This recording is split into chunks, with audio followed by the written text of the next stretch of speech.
So this is the cheapest fully working road bike that I could find on Facebook Marketplace, and I'm going to be turning it into a track bike for the 2026 track season. So before I reveal the bike behind me, I'll just go through some of the details. This bike is from 1998. It's got 18,000 miles and I paid £750 for it. I found it on Facebook Marketplace and it's an absolute steal. And the goal for this series is going to be a full budget track bike build. And by that, I mean full track fairings. It's not going to be a road bike at all. It's not going to have any of the things you'd expect to find on a road bike, like lights, a horn, a plate, MOT, none of that. It is going to be solely for track bike season. So before I reveal the bike, please make sure to subscribe, like, drop a comment, all that kind of stuff, as it's really going to help me progress through this series and allow me to do more like this in the future.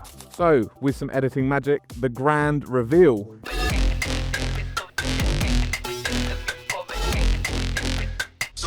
Like you want it, my opponent's never on it. I ain't thinking about tomorrow, only thinking about the moment. Feel the rush from the butt jump.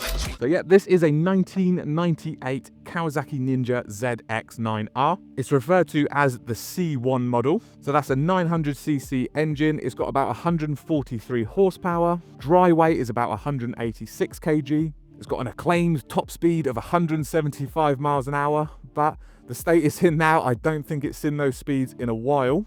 And I paid the grand total of £750 for this bike. It doesn't have an MOT and it's a bit ratty in places, but that doesn't matter. Its purpose is to improve my riding on the track and mean that I won't be taking the ZX10R on track as much and keeping that as a road bike, because after seeing a few crashes last year, it kind of spooked me and made me think, if I crash this ZX10R, I am screwed. It is my main road bike. So I thought, why not get something cheaper that I can really push on track and actually learn something on? So what are some of the things that I'm going to be doing? Well, a full track fairing is going to be one of them, which is going to allow me to do away with all the lights, so front, indicators and rear. It's going to allow me to remove the mirrors. It's going to allow me to have no rear seat, and whatever this rail thing is, that's going to be going as well.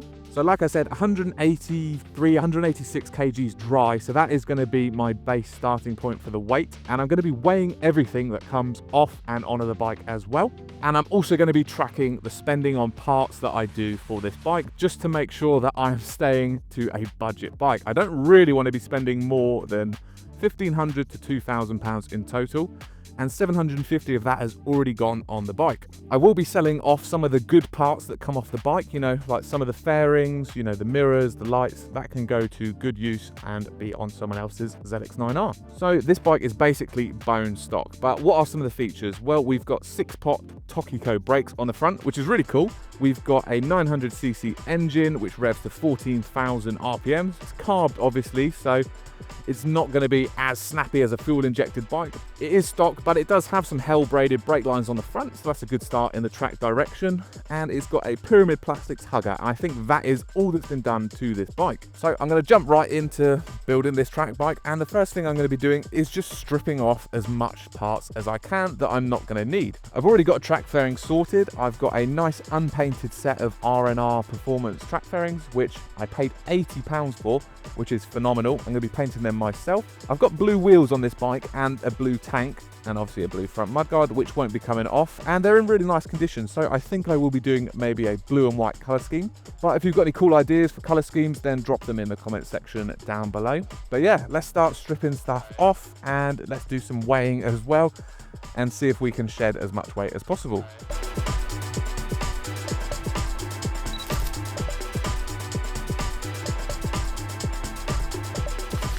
Okay, so here is the bike fully stripped down. You can see we've got all the plastics off, all the lights, and then the mirrors, the rack, and some other little bits as well.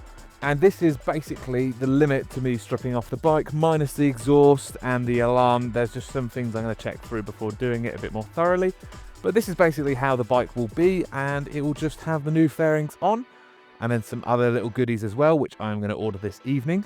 So we did find out that this exhaust is basically one piece. It's all welded together. It's not a slip-on at the end into the midsection. It is a one-piece exhaust. I've got the battery unplugged at the moment because as soon as I turned the bike back on after stripping all the lights, the alarm went nuts. So couldn't get it to stop because it probably thinks it's been tampered with. But I'm pretty sure it'll still run again, so no problems there. And yeah, I'm going to pick up the fairings this evening from Kent. It's about an hour-and-a-half drive. They were £80, and then I think I'll probably spend about £100 in paint. So yeah, that is kind of it for this video. But before we go, we did weigh all of these parts. I say we because I've got some friends of mine helping me who've done a very good job. I don't like being on camera, so just me.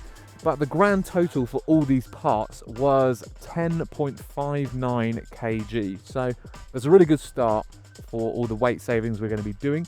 There'll be some really good weight savings with this humongous exhaust, probably a couple kilos more.